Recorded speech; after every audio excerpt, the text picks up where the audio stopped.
sebelumnya. Jadi beliau nulis kitab sebelumnya, judulnya Al-Aqidah Al-Kubra, Akidah Besar, tebel. Ini kitab yang pertama ditulis, alhamdulillah, di kendaraan kita bawa semua. Tadi saya mikir-mikir, ini saya mau ajarin kitab yang mana ini.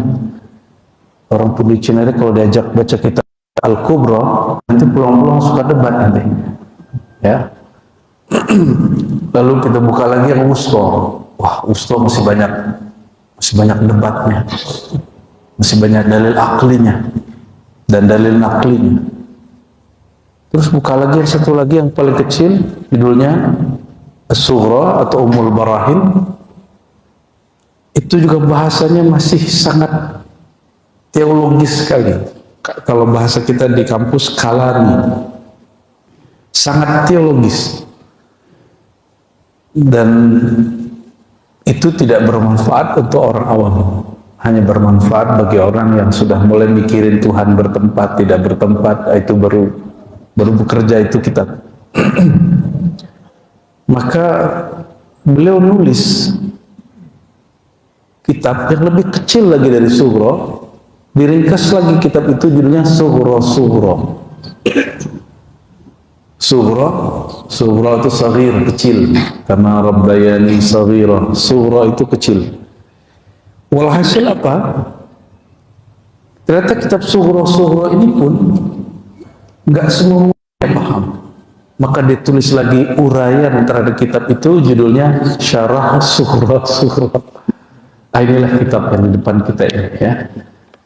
Sebelum masuk ke kitabnya, supaya lebih cinta kepada kitab ini dan pengarangnya, kita kenali pengarangnya. Dan ini kelemahan kebanyakan pesantren hari ini. Mau ustadznya ataupun santrinya tidak mengenal pengarang kitabnya, langsung ngajar kitab. Padahal kami dulu kalau ngaji kepada masyaikh, sebelum kaji isi kitab, kami dikasih kenal dulu siapa pengarangnya. Pengarang kitab ini dikenal dengan Imam As-Sanusi. Imam As-Sanusi nama kecilnya Muhammad bin Yusuf, kunyahnya Abu Abdullah. Beliau ini ahli hadis iya, ahli fiqih iya, ahli usul iya, bahkan beliau ahli qiraat yang 7. Contohnya, bahkan di satu qiraat ada beberapa redaksi, contohnya Maliki Yaumiddin, boleh dibaca Maliki Yaumiddin, Maliki Yaumiddin. Termasuk dalam bacaan qiraah Asim, apabila imam sudah memperbaiki, ya, Siratal ladzina an'amta 'alaihim ghairil, langsung enggak wakaf di situ. Imamnya mungkin sudah ada yang mengingetin barangkali, ya. Barakallah alal imam. Amin. Dan beliau disebutkan di sini al-faqih al-usuli al-muhaqqiq as-sufi at-taqi al-wari', ya. Dan di belakang nisbat penggelarannya ada Sanusi, Tilimsani, Maliki, karena dia dari kampung Sanusah atau dari kabilah Sanusah, salah satu kabilah yang unik di Maroko, ya, Maghrib. Tapi Maghrib itu lebih luas dari Maroko hari ini. Maghrib itu mulai dari Afrika Utara, Aljazair, Tunis, itu semua masuk, disebut Maghrib, sampai ke Maroko hari ini, ya. Bahkan barangkali Mauritania, Syinqit itu masuk kepada Maghrib. Maghrib sesuai dengan namanya, orang kalau memandang ke arah barat, terbenam matahari di situ, maka Maghrib tempat terbenam matahari. Dan dia dari Senusah itu suku Barbar. Nah, ini coba perhatikan. Sekarang orang kalau nggak senang dengan satu kelompok yang dianggap terlalu aktif atau terlalu beringas, disebut barbar. Ini hati-hati. Suku Barbar adalah suku yang kemudian masuk Islam dan jadi pejuang dan bikin kapok orang Barat. Maka mereka menstigma orang Islam yang susah diatur ini sebagai orang barbar loh, gitu. Dan sekarang menjadi istilah, oh barbar nih. Saya agak kaget juga ketika Istilah itu living, hidup di kita. Ini pertanda bahwa dulu kan orang Portugal, Spanyol, Prancis, mereka tidak senang dengan orang-orang yang disebut barbar itu. Bagi iklan Ustaz ya. Nah, kita begini aja ya. Nggak sponsor juga kan.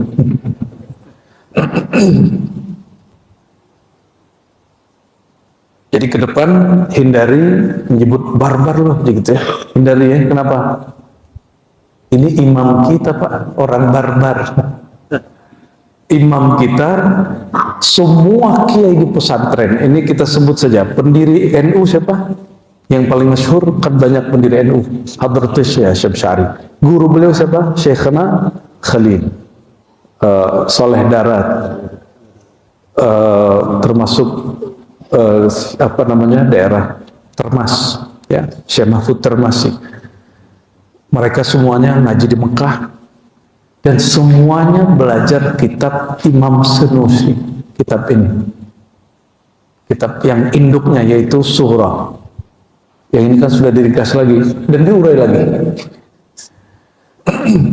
Jadi ke depan ini kita mulai dari yang kecil-kecil. Kita hindari menyebut hal-hal yang beringas, tidak beraturan, sulit diatur dengan istilah barbar. Oke? Kenapa? Ini bisa menyinggung suku dari imam kita, Imam As-Sanusi. Ya. Banyak yang dikenal dengan nama Sanusi, nisbat Sanusi. Ada Muhammad Ali As-Sanusi, itu lebih muda. Muhammad Ali As-Sanusi ini murid dari pendiri tarekat Ahmadi Idrisi. Muhammad Ali As-Sanusi ini kemudian mempopulerkan satu salawat yang dulu muncul dari guru imam yang ini, Sanusi yang kabir. Ini Sanusi besar, kita sebut Sanusi senior. Sedangkan Muhammad Ali As-Sanusi yang mempopulerkan salawat nariyah, ya, yang di belakangnya ada tambahan fi kulli lamhatin wa nafasin, ya, ada dama wasi'ahu ilmullah. Itu tambahan. Dulu salawat nariyah atau tafrijah itu yang mengijazahkannya pertama kali adalah Sayyidi Syekh Ibrahim At-Tazi, guru dari Sanusi senior, yang hidupnya di abad ke berapa? Abad ke-9 Hijriah. Dia wafat 895. Kalau teman-teman orang Thariqah Syadziliyah, ada namanya Imam Zarruq, itu kawannya.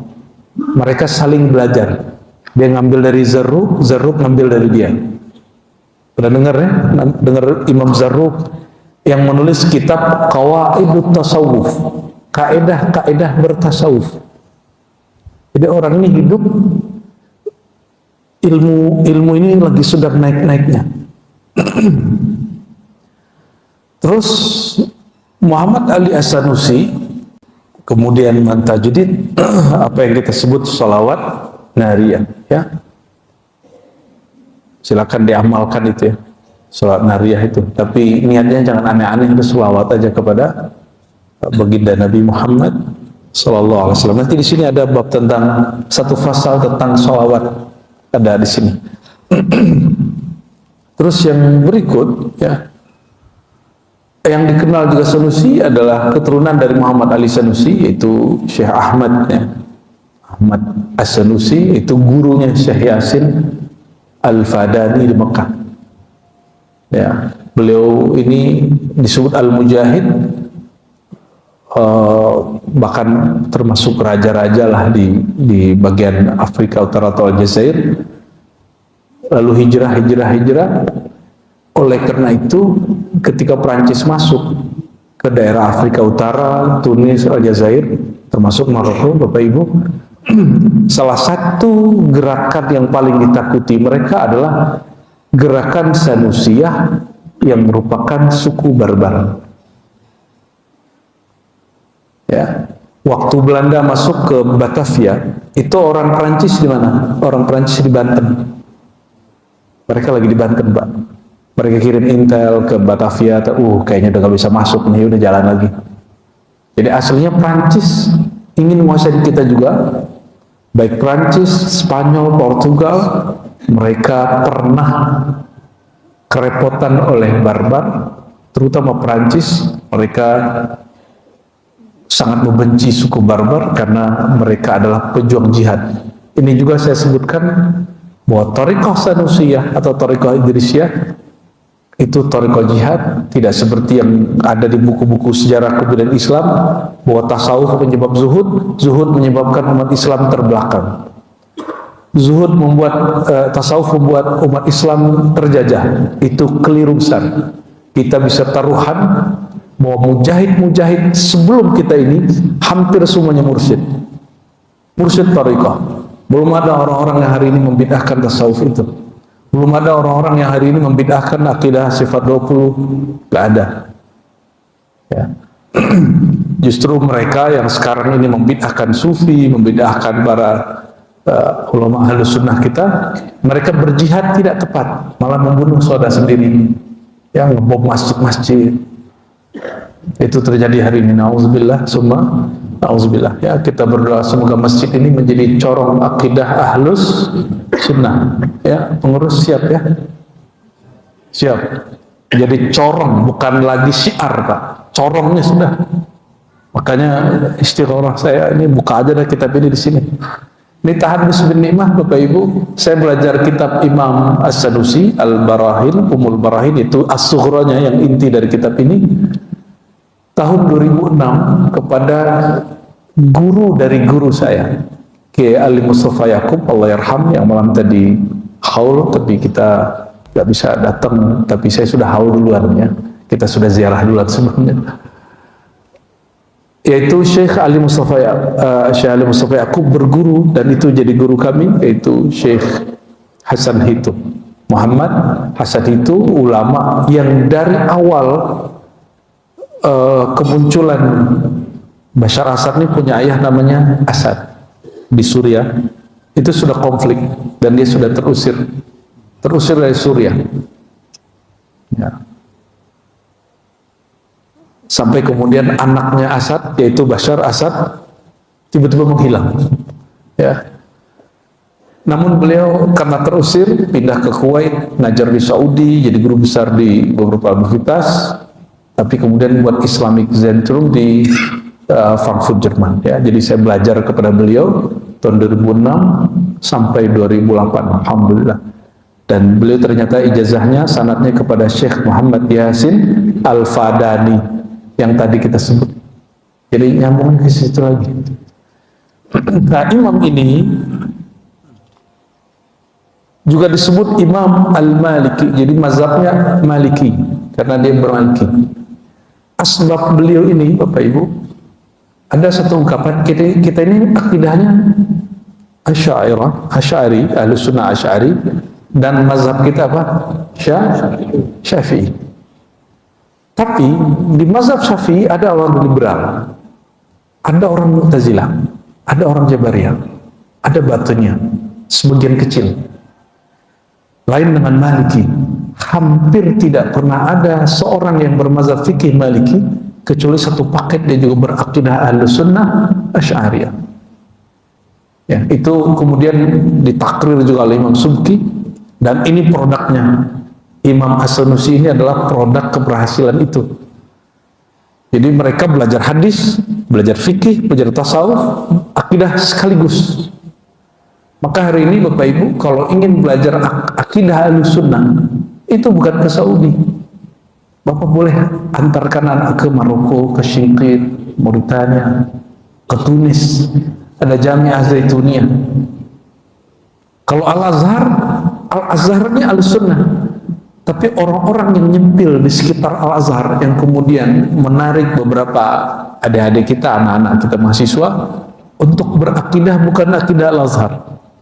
Masa Bapak Ibu percaya nggak? Saya banyak jumpa orang tamatan Azhar kemudian membid'ahkan bertasawuf, membid'ahkan thariqah sufi, membid'ahkan mazhab, bahkan mengatakan bahwa Asy'ari itu bukan Ahlus Sunnah. Saya mikir, ente Azhar mana nih? Azhar ini Blok M ya? Bukan Azhar Kairo Mesir berarti dia. Oh ternyata ini orang namanya tercantum di kampus tapi ngajinya nggak di kampus. Ngajinya bukan dengan masyayikh Al-Azhar tapi masyayikh yang lain.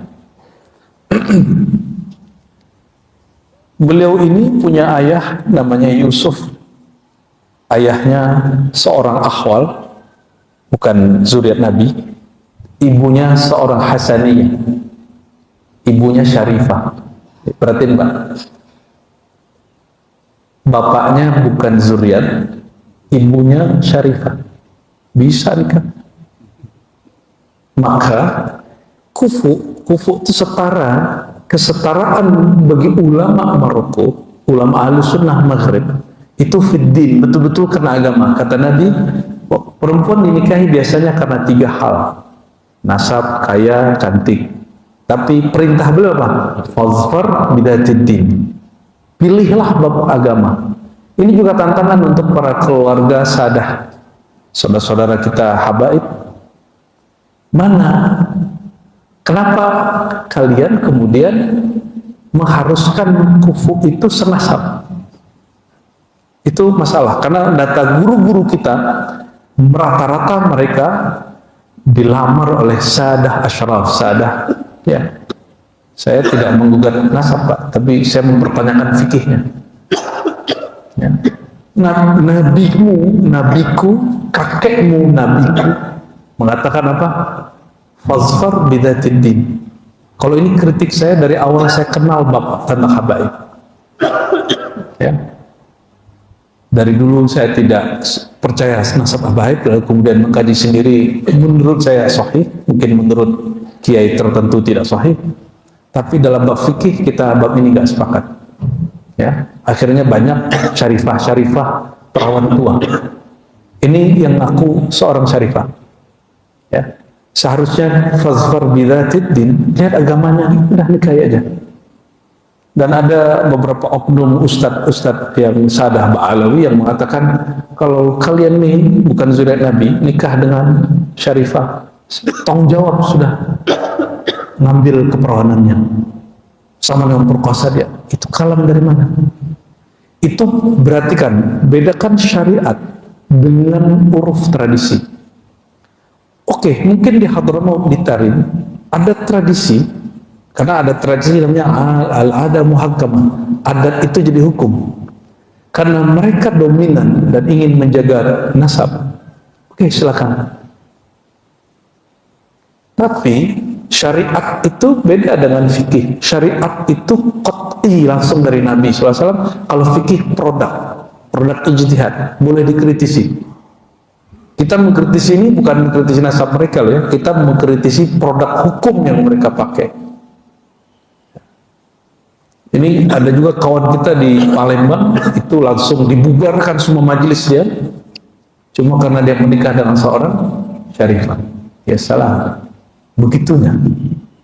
Padahal Nabi mengatakan fazfar bijatidin, murid Habib Umar. Mungkin angkatan-angkatannya Habib Munzir barangkali.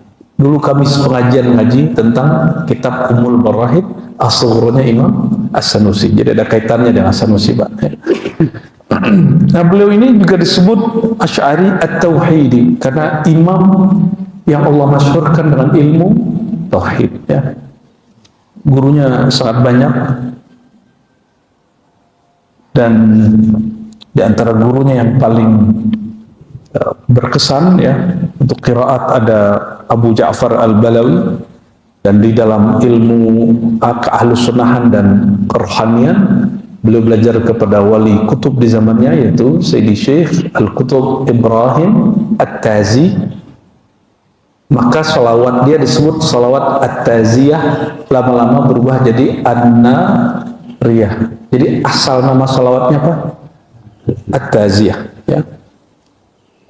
Dia juga belajar hadis dan mengajarkan Sahih Bukhari. Jadi dulu mengajarkan Sahih Bukhari itu standar ulama.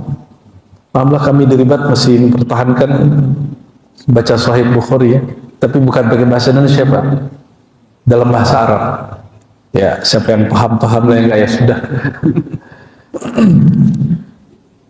Dan beliau juga belajar ya kepada masyayikh yang lain, ada namanya Abrakan, ya, Abu Abdullah Al-Abbas dan lain sebagainya. Kita tinggalkan itu. Dalam tasawuf, ya. Ini sanad tarekatnya. Ini penting saya bacakan barangkali. Beliau mengambil tarekat sufi dan labisal khirqah. Khirqah itu kain yang disematkan guru atau dipakaikan guru, mau jadiin serban kayak mau jadiin penutup begini misalnya, ya, tutup kepala disebut khirqah, atau ditaruh jadi rida, jadi serban gitu samping, atau jadi imamah. Ini salah satu tradisi pengikat antara guru dan murid. Beliau ini ngambil dari siapa? Ngambilnya dari Imam Ibrahim At-Tazi dan juga imam yang lain. Di sini disebutkan ada Syarafuddin Ad-Da'i. Syarafuddin Ad-Da'i dari Salih Zawawi. Salih Zawawi nyambung nanti kepada Abu Madian, nyambung kepada Syazili, nyambung kepada Syekh Abdul Qadir Al-Jilani dan lain sebagainya. Ya. Ini masih banyak tentang beliau ya, kita skip saja dulu. Ini karyanya juga banyak, tadi saya sudah sebutkan. Dalam konteks ini beliau nulis kitab akidah besar, lalu diringkas jadi akidah sedang, diringkas lagi jadi akidah kecil, yang kecil itu diringkas lagi jadi kitab ini, lalu yang kitab ini diurai lagi. Nah, jadi bagian belakangnya ada. Kenapa kitab ini kita pilih? Bahasanya udah mix antara ilmu akidah dengan ilmu hati. Barangkali cocok dengan kita yang sudah nggak mau banyak terlalu polemik dengan bab akidah, tapi ada zauq, rasa kerohaniannya. Untuk beliau dan guru-gurunya dan sanad kita kepada beliau, kita kirimkan suratul Fatihah. Ya kena umri ya, mesin suatu orang ya. Dan juga pentahqiq kitab ini berjasa. Jadi kitab itu dulu Bapak Ibu kan nggak ada percetakan, diimlakan ke murid-murid salin. Beliau hidup abad ke-9, sekarang kita sudah abad ke-15 ya. Tuh, kira-kira kertasnya masih utuh nggak? Ternyata masih ada utuh di beberapa perpus. Jadi nanti semoga nanti ada di antara anak kita Bapak Ibu yang jadi peneliti manuskrip. Itu disebut manuskrip. Skrip manual skrip.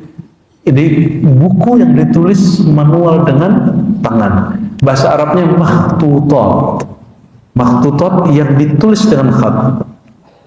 Maka naskah itu ada dua, ada naskah yang dicetak, ada naskah yang masih ditulis. Di perpus nasional lebih dari 10.000 kata klaimnya teman-teman di sana, manuskrip keagamaan baik bahasa Arab atau bahasa lokal, bahkan juga tidak keagamaan, itu bisa kita teliti.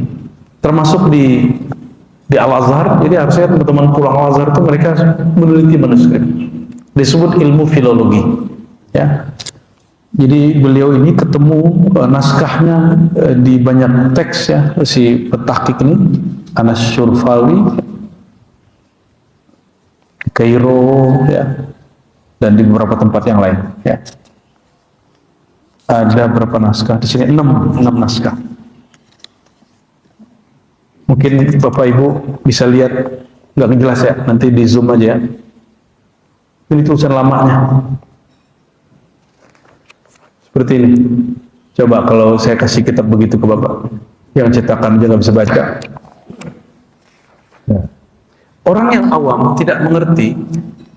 Dulu ada seorang syekh meninggal di tempat kami, dia masih bisa baca kitab kuning. Kitab kuning itu kitab kuning yang asli, itu bukan cetakan, tapi tulisan tangan. Ketika sampai di nama Allah itu ditulis dengan tinta merah. Dan bagi murid yang jahil itu dikeramatkan. Syekhnya mati, itu kamarnya syekh, kamar kitab syekh itu dibobol malam hari, diculik sama muridnya. Ingin dapat berkah kira-kira orang nyulik kitab. Ternyata mereka ingin jadikan kitab itu jadi jimat. Jadi kitab berubah fungsi. dari menjadi sumber ilmu menjadi sumber khurafat. Allahumma sholli ala sayyidina Muhammad. Ya. Teksnya Bapak Ibu itu cuma 1, 2, 3, 4 halaman. Teks aslinya setelah diringkas. Namun ketika di urai lagi oleh beliau, jadi ada beberapa halaman, ya, jadi 8, kemudian disyarah lagi. Pasti penasaran ya, syarahnya seperti apa? Sederhana. Kitab itu kan dimulai dengan Bismillah, Alhamdulillah, salawat, gitu ya. Kitab ini, syarah dari kitab yang kecil yang sudah diringkas lagi itu, mengurai per kata. Alhamdulillah diurai, Rabbul Alamin diurai, wassalatu wassalamu ala sayyidil mursalin diurai. Tapi uraian khusus kitab ini, nuansanya sudah gabungan ilmu akidah, ilmu tasawuf, ilmu fikih, ilmu macam-macam. Ya. Maka saya pilih kitab ini, semoga cocok untuk kita semua. Amin ya rabbal alamin. Apa kata beliau? Alhamdulillahi rabbil alamin. Kita coba lihat apa uraiannya tentang alhamdulillah. Apakah sama dengan alhamdulillah yang kita dengar sebelumnya? Atau apakah alhamdulillah yang selama ini kita baca itu hanya penghias kata? Alhamdulillah, kalau agama sebelah puji Tuhan. Ya. Ternyata hari ini alhamdulillah yang kita baca hari ini bukan alhamdulillah yang ada rasanya, tapi lebih kepada alhamdulillah uruf tradisi. Mungkin keberhasilan ulama kita membumikan zikir alhamdulillah sampai yang nyembah tepekong juga baca alhamdulillah. Kalau ini Pak, apa kata beliau? Bada'a bilhamdi iqtida'an bil kitabil aziz. Satu kitab ketika dimulai dengan bacaan alhamdulillah itu sedang mengikuti pola Al-Quran. Jadi Bapak kalau nulis kitab, nulis surat, nulis apa, mulailah dengan memuji Allah. Kenapa? Al-Quran itu permulaannya kulhu atau surah Al-Fatihah. Surat Al-Fatihah. Surah Al-Fatihah itu setelah bismillah langsung alhamdulillahi rabbil, langsung memuji Allah SWT. Dan ada sebuah hadis, kata beliau, kullu amrin ribalin la yubda fihi bilhamdulillah fahuwa abtar, fahuwa ajzam, fahuwa abtar. Ya. Setiap urusan yang tidak dimulai dengan memuji Allah, maka dia ada abtar, terputus. Ajzam, abtar artinya bersama. Ya. Jadi jangan-jangan kenapa rumah kita tidak berkah, kendaraan kita tidak berkah, perjalanan kita kemarin-kemarin gak berkah, kita tidak memulai jalan dengan alhamdulillah. Ya. Apa alhamdulillah itu secara bahasa? Alhamdulillah. Tapi spiritnya apa? Berpikir positif. Ini baru jalan, ya. Ini sekedar bukan curhat, tapi ini potret orang kita. Kita kalau ada orang pelan-pelan pakai mobil, dia sudah nyamping ke kiri, itu masih dibel-bel nggak? Jalan masih luas di kanan. Saya sudah ke kiri Pak. Samping saya orang baru keluar rumah sakit. Nggak mungkin cepet-cepet. Jalannya keruduk. Nanti copot lagi obatnya kan. Hasil tindakan dokternya gagal lagi. Itu malah kita diturakin sama motor-motor. Udah nggak pakai helm, diturakin orang lagi ya. Ya, dengan semua kata-kata yang Bapak sudah paham kosakata itu di jalan. Mulai dari kebun binatang sampai WC. Semuanya keluar. Padahal jalan sebelah kanan masih ada. 2 mobil lagi juga masih muat. Itu kenapa orang ada seperti itu? Dia alhamdulillahnya baru tradisi. Dia alhamdulillahnya belum sampai kepada kolbunya. Sehingga ketika di jalan kesel dikit keluar kata-kata itu. Kata GOBLOK, BODOH, ANJING, keluar semua itu kalimat itu. Ya, mau balas gimana, mau dikejar gimana, ya. Kalau saya balas, saya kejar, tahu-taunya dia jamaah online, gimana Pak? Allahumma sholli ala sayyidina Muhammad.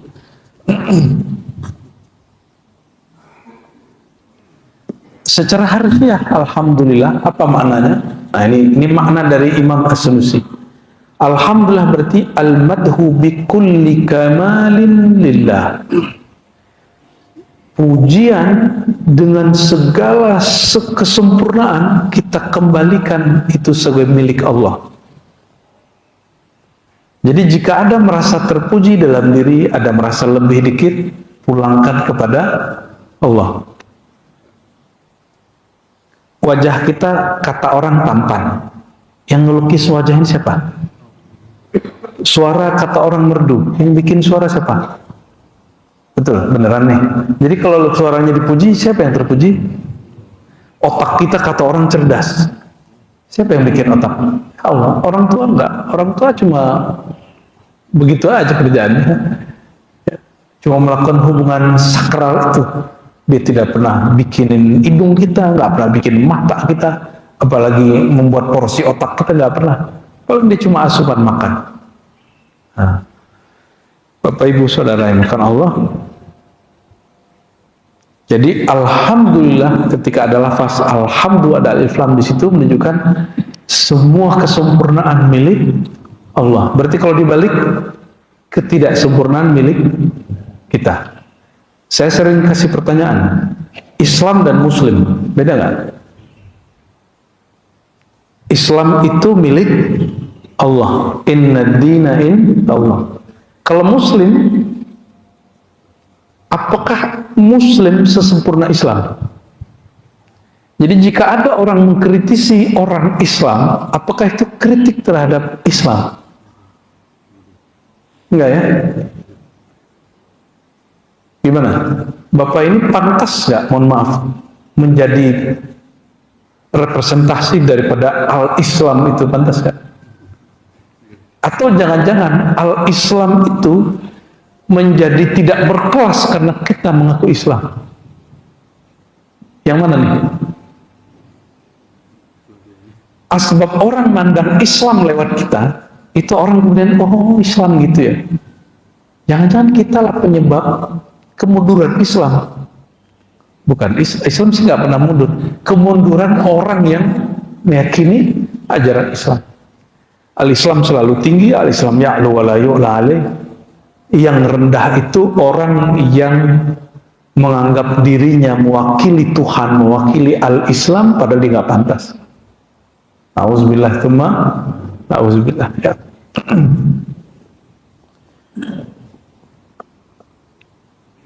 لأن الكمال إما قديم فهو وصفه وإما حادث فهو فعله فالكل إذن له فلا يستحق المدح على الحق سواه. Sempurnanya ada dua. Ada sempurna yang qadim azali, zatnya dan sifatnya. Ada sempurna Allah Ta'ala yang berkaitan dengan alam semesta yang baru tercipta, yaitu fiilnya, perbuatannya. Maka kita ini macet-macetan setiap kali long weekend ke satu wilayah yang disebut puncak. Ya, menghindari macet Jakarta weekday, cari yang keindahan puncak, kita rela macetan ya, betul. Hari-hari berapa jam Pak ke sana Pak? Kalau kayak kemarin long weekend ini, ya 12 jam. Cuma untuk ngelihatin lekukan gunung. Orang yang tidak mengerti seni, ketika melihat gambar dia puji gambarnya. Tapi orang mengerti seni disebut filsafat aksiologi. Ya, filsafat aksiologi, maka dalam bahasa Prancis filosofi itu disebut artis baca kita. Tulisannya artis, bacanya arti. Jadi artis dalam bahasa filsafat Prancis itu orang yang mengerti seluk-beluk dari suatu pemikiran dan seni. Kalau di Indonesia artis apa? Jadi lafaz artis pun jadi rendah karena kita Pak. Padahal dari kata art itu seni itu. Nah, dan Bapak Ibu kalau udah bisa bahasa Inggris, belajar bahasa Prancis jadi mudah. Karena dahulu hampir 40% kata ahli bahasa, bahkan lebih, bahasa Perancis itu masuk ke bahasa Inggris. Wallahu a'lam bishawab ya. Yang pakar bahasa silakan dikaji ulang itu. Jadi baik kesempurnaan yang qadim azali, qadim pada zatnya, ya, azali pada sifatnya. Jadi beda nggak qadim dengan azali? Sebenarnya qadim azali itu sama, tidak dicipta, tidak berawal, tidak berakhir. Tapi dia hanya berbeda pada ibaratnya. Qadim pada zat Allah, azali pada sifat Allah. Ya, ini sebagian ulama. Kalau Imam Sanusi, dia kadang-kadang menyamakannya, kadang membedakan. Lebih cenderung menyamakan qadim dengan azali. Ya. Jangan dibayangkan Allah itu qadim, lalu dia memunculkan sifatnya. Berarti dia berubah, benar nggak? Bayangan seperti itu membayangkan Tuhan berubah. Yang berubah itu makhluk. Maka qadim azali itu sama-sama ada, tapi dia memandang zatnya disebut qadim, dia memandang sifatnya disebut azali. Dia memandang perbuatannya, kita ini perbuatan Allah, disebut ciptaan karya baru dan berubah-ubah. Nah, maka pembatas kita ini baru, dicipta, karya, berubah. Allah itu bukan baru, dia azali, dia qadim. Nah, nanti akan ada pembahasannya agak ramai di situ. Insya Allah ya. Ini tim khidmat kita sudah teler-teler nih Pak, nggak tidur semalaman ini. Saya pun leyeh-leyeh ketiduran juga depan musola. Masya Allah, udah kayak ahlu sufah. Ngerasain tidur di emperan, nikmat sekali ya. Allahumma sholli ala sayyidina Muhammad. Lalu beliau kasih pertanyaan, apa hukum memuji Allah? Nah, ini ilmunya di sini, ilmu akidahnya sudah, sekarang fikihnya masuk. Apa hukumnya memuji Allah? Kira-kira gimana? Hukum memuji Allah apa? Sunat, mustahab, apa wajib? Oke, kalau sholat kan 5 waktu. Kalau memuji Allah berapa kali wajibnya? Seumur hidup. Coba lihat, beliau jawab ya. Apa kata beliau? Hukmu hadzal hamdi al-wujubu marratan fil umr. Minimal engkau memuji Allah sekali seumur hidup. Memujinya zahir batin, sifatnya yang qadim dan azali, begitu juga perbuatannya. Pujilah, berarti kita memuji dia pada zatnya, dia pada sifatnya, dan takdir kita. Pernah nggak muji takdir Allah? Nah, pujilah takdir Allah walaupun sekali seumur hidup. Kata beliau nih, ya. Sama seperti haji. Ini menarik juga. Ini yang nggak pernah ada di kitab lain. Dia sampai memikirkan berapa kali sebenarnya memuji Allah itu wajib. Kata dia cukup sekali, tapi langsung dari dalam. Langsung kolbunya yang memuji Allah Subhanahu Ta'ala, lalu ekspresikan dengan lisan. Maka alhamdulillah itu menjadi ekspresi mutlak dari kata syukur. Betul nggak? Ya. Lalu apa yang disebut syukur? Antara annal mun'im huwa Allah. Ini ijma' ulama ahli qalbu, ahli rohani. Engkau merasakan, melihat bahwa sang pemberi nikmat itu adalah Allah. Disitulah baru habis syirik seseorang. Dia nggak menyekutukan Allah lagi dengan atasannya, ya, dan lain sebagainya.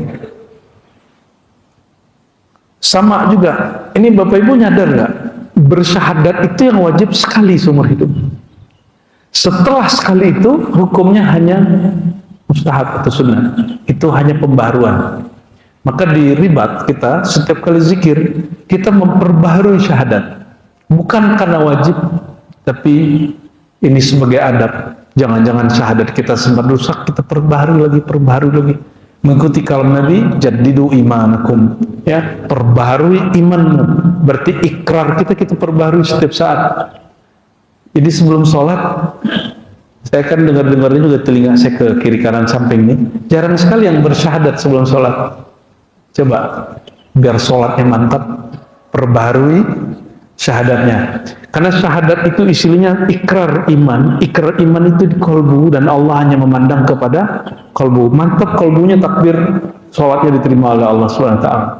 Ya, walaupun nggak khusyuk-khusyuk amat ya. Jadi syahadat berapa kali wajibnya? Sekali seumur hidup. Coba ingat-ingat syahadat kita yang pertama itu yang kapan? Maka ada pertanyaan, apakah syahadat sebelum balik diterima? Terima. Namun setelah balik perbaharui. Waktu sunat diperbarui ya? Waktu nikah diperbarui lagi? Ya. Inilah sebenarnya kegelisahan satu kelompok yang niat awalnya benar, tapi kemudian menjadi kelompok yang eksklusif yang kita sering dengar namanya LDII. Ya. LDII itu mengamati bahwa syahadatnya orang Islam itu tidak sempurna. Mereka membuat kajian namanya kajian mankul. Tapi mengakuisisi bahwa syahadat mereka yang lebih sempurna itu juga masalah. Jadi semangatnya kita perlu puji LDII itu. Tapi fakta di lapangannya ternyata berbeda dengan semangatnya. Jadi banyak orang semangat, tapi perjuangan dari semangatnya berbeda dengan ketulusan semangatnya. Ya. Jadi tidak semua orang berniat baik itu aktivitasnya baik. Masih mau lanjut? Ini baru alhamdulillah belum rabbil alamin. Wassalatu ala sayyidina maulana Muhammad sallallahu alaihi wasallam. Lalu beliau mengatakan Rabbil alamin. Alhamdulillahi Rabbil alamin. Kata Rabb itu juga satu jenis kata, satu akar kata dengan sering dengar fakultas tarbiyah dan keguruan di UIN IAIN. Tarbiyah itu artinya pelatihan pendidikan.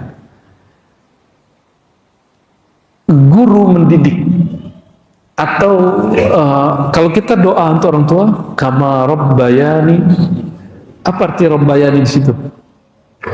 Menyayangi, ya. Sebagian mereka menyayangi. Oh, berarti kata Rabb diartikan di negeri kita dalam pengertian yang beragam. Ada yang mengartikannya keguruan, pelatihan, pendidikan. Tarbiyah di IAIN diartikan pendidikan. Tarbiyah fakultas pendidikan. Sedangkan dalam bahasa yang lain kita sering doa, ya Allah ampuni orang tuaku dan sayang mereka seperti mereka menyayangi aku. Ternyata terjemahan itu kurang tepat, walaupun boleh. Rabbayani dari kata rabba lebih kepada arti mengayomi, mengurusi, mendidik gitu. Makanya ada beberapa kasus anak-anak yang tidak dibesarkan orang tuanya itu protesnya ke saya. Ya, Ustadz, saya ini punya orang tua, tapi orang tua saya nggak tanggung jawab. Loh, terus kok marah-marah ke saya? Oh, maksudnya mau tanya katanya. Oke, kalau mau tanya kita jawab. Dalam kajian kerohanian, kalau engkau tidak disayangi setelah lahir, engkau sudah disayangi orang tuamu sebelum lahir. Engkau sudah dijaga, robbaya itu sudah dimulai dari dalam perut. Jadi ketika bapak-bapak ini tanya ibu-ibu, ibu-ibu ketika ada jabang bayi di dalam perutnya, dalam rahimnya, itu sayang banget gak? Dijagain beneran. Itu bagian dari robbaya nih, rob tarbiyah. Oke, oleh karenanya tarbiyah kependidikan dalam Islam tidak dimulai umur 7, 6, enggak. Dimulainya dari dalam, bahkan dari bikinnya pakai bismillah enggak?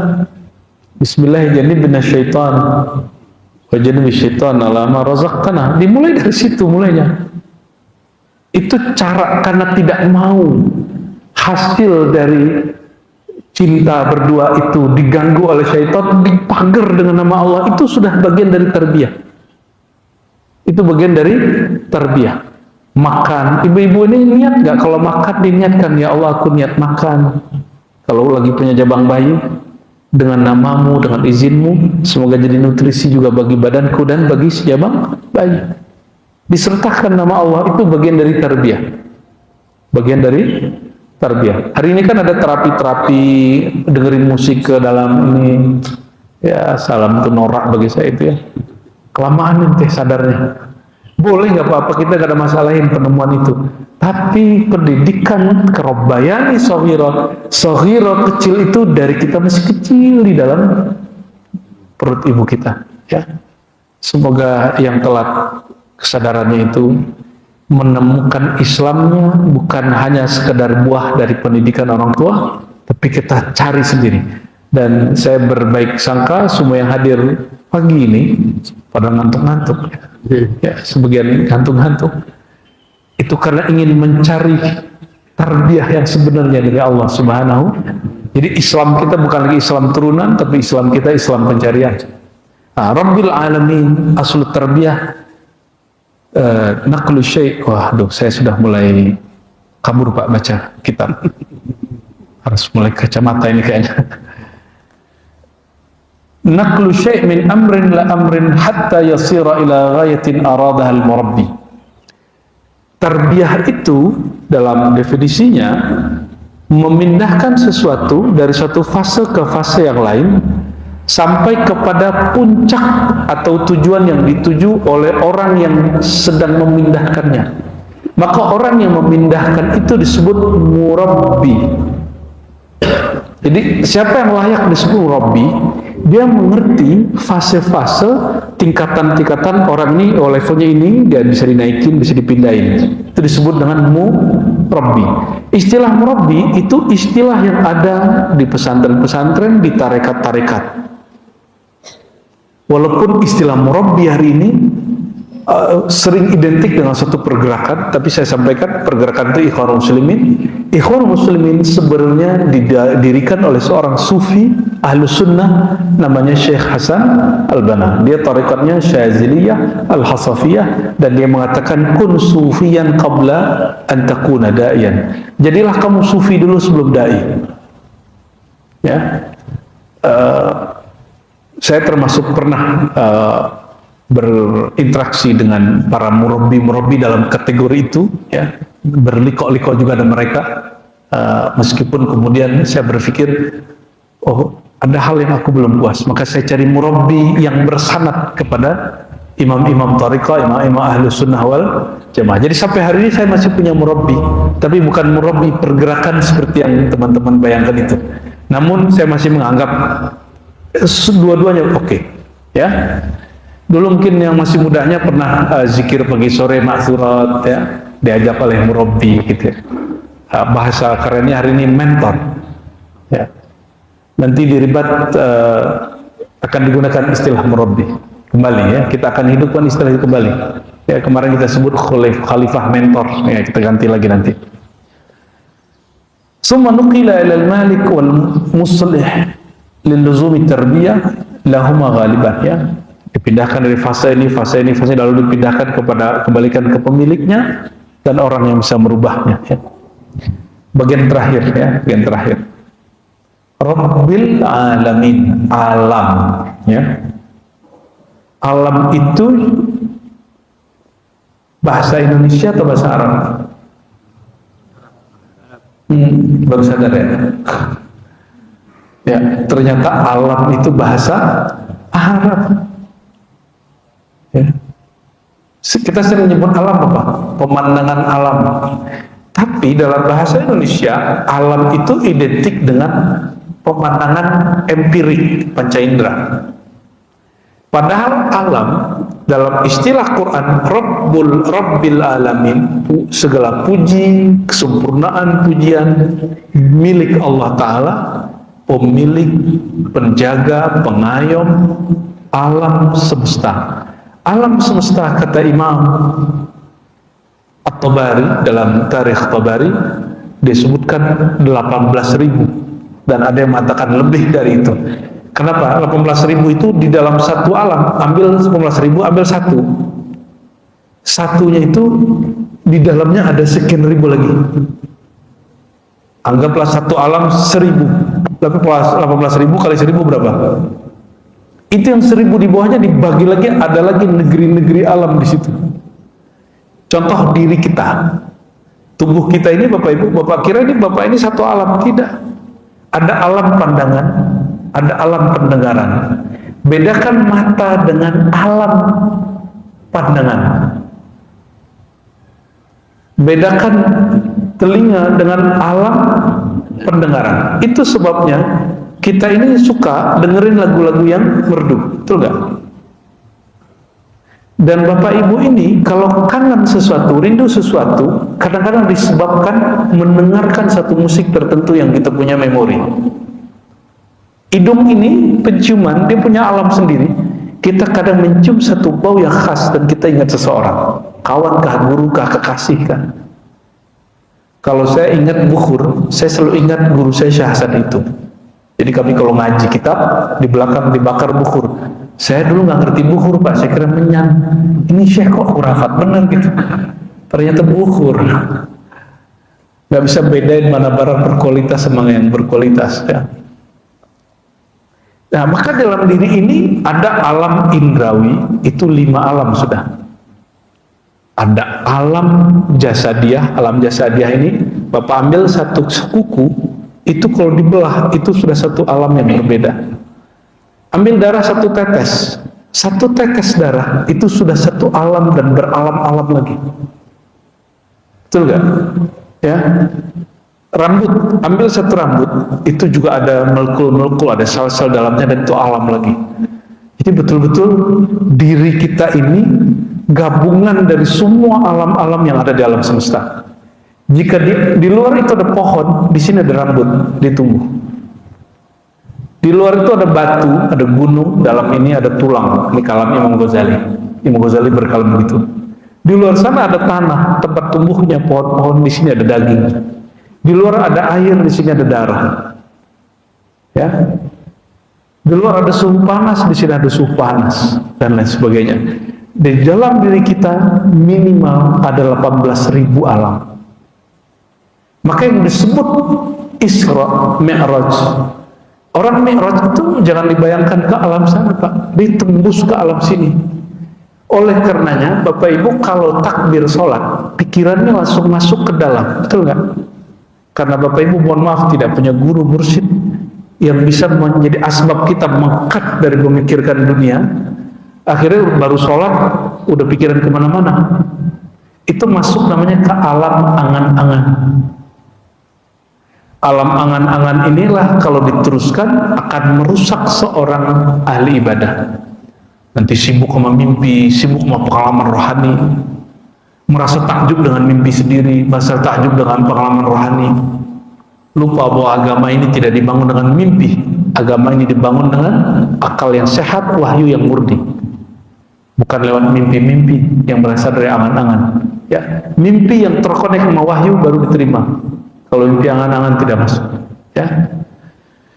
Lalu beliau sebutkan di sini bahwa alam itu ada yang disebut alamul insan, ada alamul thair, alam burung, alamul khair, ya, alam hewan, alam makhluk hidup, alam jisim, benda kasar, ada alam namiat, ada alam yang tumbuh dan segala macam.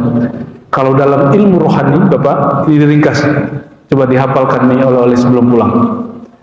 Ada alam insan, insan kamil. Kita ini insan.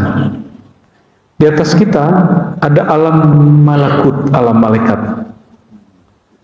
Tapi dia masuk ke dalam sini Pak. Orang masuk ke dalam dirinya, di dalam dirinya ada lapisan alam malakut. Disitulah kenapa Nabi bisa dialog dengan malaikat, para aulia bisa dialog dengan malaikat, anak kecil bisa melihat malaikat dengan izin Allah. Oke? Terus di atasnya lagi apa? Lebih dalam lagi alam jabarut. Malakut ini alam zikir-zikir, alam malaikat. Sedangkan jabarut alam ilmu kemakrifatan. Ini jabarut artinya kerajaan Allah pada para nabi dan aulia. Di situ ruh-ruhnya para nabi, para aulia. Makanya Nabi Muhammad SAW naik ke alam jabarut, jumpa para arwah nabi. Ya. Bahkan sebagai nabi ada di alam malakut. Ya. Terus di atas Jabarut apa? Disebut lahut. Lahut itu alam ketuhanan. Maksudnya di situ orang akan mengerti ilmu tentang Tuhan. Dia ilah, ilah, ilah, ya. Kolek. Udah dalam sekali tuh masuk alam Jabarut yang gitu. Alam carut marut.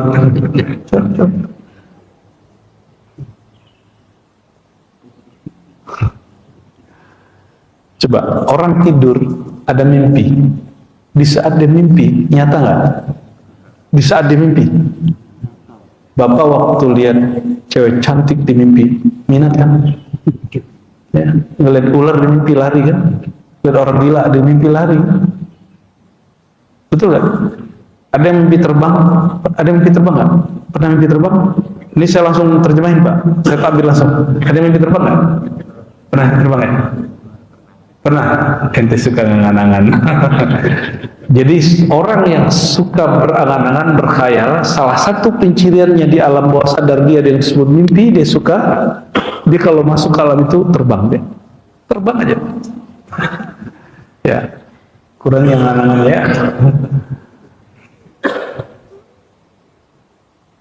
Dan ciri-ciri hati kita jorok, ngelihat lawan jenis dalam mimpi, kemudian kita goda, bahkan mungkin melakukan hubungan suami istri di situ, mimpi basah.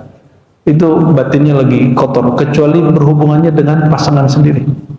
Maka Sayyidina Umar disebutkan dia waktu sibuk mengurus pemerintahan, dia tidak pernah mimpi basah sama sekali, kecuali sekali, dan itu pun wajah istrinya.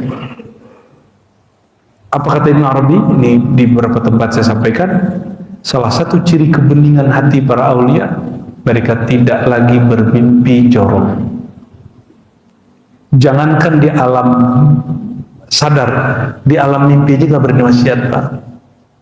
Karena alam mimpi itu tidak mimpi.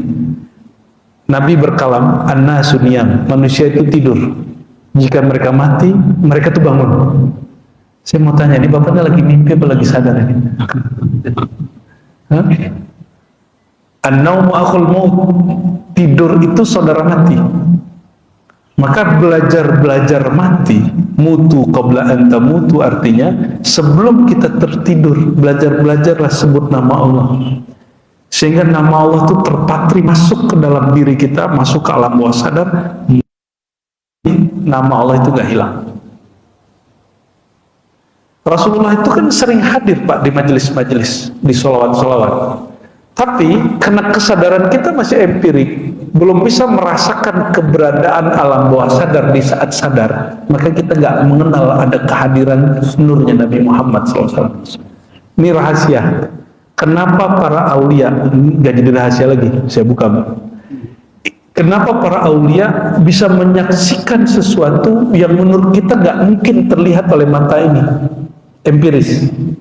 Karena mereka tidak lagi melihat dengan empiris, mereka melihat dengan alam bawah sadarnya. Kalau bahasa kitabnya basirah. Gimana caranya? Jangan sampai tidur itu dalam keadaan hati kotor. Jangan pernah tidur bawa amarah.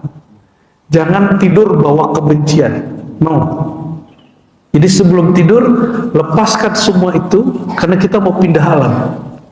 Dan yang saya khawatirkan, orang tidur, mimpi, dan gak bangun-bangun. Gak bangun-bangun. Oleh karenanya, orang yang mati, dia tidak sadar dirinya mati. Sampai dia diinterogasi oleh malaikat. Dia ngerasanya dia sedang mimpi. Jadi orang tidur itu Pak, dia ngerasa mimpi. Tapi orang yang mimpi itu sad. Dia merasakan apa yang dia lihat itu nyata. Ya. Jadi ada alam bawah sadar. Ya, orang psikolog kan sampai di situ aja kalimatnya. Padahal di kitab sudah banyak.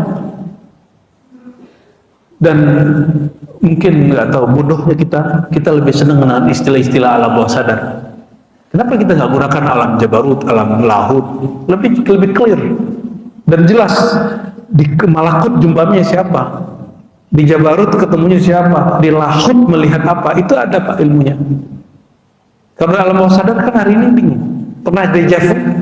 Sampai hari ini psikolog dan kedokteran itu tidak pernah sepakat tentang apa yang terjadi saat di Jafar. Kita nggak ada yang tahu. Sebenarnya dalam tasawuf sederhana aja. Tapi nantilah kita cerita itu ya. Ini bicara tentang alam-alam ya. Ini sedang di alam mana, Bapak Ibu? Alam sadar atau mimpi? Ya, karena mengikuti kalam Nabi, ini manusia itu sedang tertidur. Semoga tidurnya Bapak Ibu terisi dengan kesadaran. Jadi sebenarnya hidup ini mimpi dalam mimpi. Inilah yang dikatakan di Quran, innamal hayatud dunya la'ibun wa lahun. Dunia itu main-main, seperti main-mainnya mimpi. Ganti alam, semua yang dirundung orang ketika masalah dunianya hilang. Itu sebabnya banyak orang ingin ketika utangnya banyak, patah hati, ingin menyelesaikan masalahnya dengan mati bunuh diri. Tapi dilupa, konsekuensi dari mati bunuh diri itu pindah alam, masalah lagi. Ya, masalah lagi dari sana. Kenapa kamu mati bunuh diri? Ya. Kita doakan jika ada sekitar kita yang mati bunuh diri, Allah ampuni, amin. Dan kita doakan di sini tidak ada yang bunuh diri, ya. Maka jangan pernah pukul-pukul badan saat lagi kesel, pukul-pukul kepala, lukai. Itu awal dari bunuh diri, awal dari orang tidak menghargai alam sadarnya hari ini. Semoga Allah Ta'ala menerima pujian kita. Coba baca, Alhamdulillah Rabbil, ikuti maknanya. Ya Allah, Engkaulah yang maha terpuji, maha sempurna pada zatmu, pada sifatmu, pada perbuatanmu, pada alammu, pada semua apapun yang berkaitan padamu. Ya Allah, kamilah yang hina, Engkaulah yang mulia, kami tidak terpuji, Engkaulah yang maha terpuji. Kami pulangkan semua keterpujian kepadamu. Semoga Allah terima tahmid kita pagi ini dan bisa menebus kurangnya syukur dan alhamdulillah kita beberapa waktu yang lalu. Nasallallahu al-afwa wal afiyah lana wa li walidina wa li masyayikhina wa li sairil muslimin wal muslimat wal mu'minina wal mu'minat al ahya wal amwat. Alhamdulillah rabbil alamin. Assalamualaikum wabarakatuh.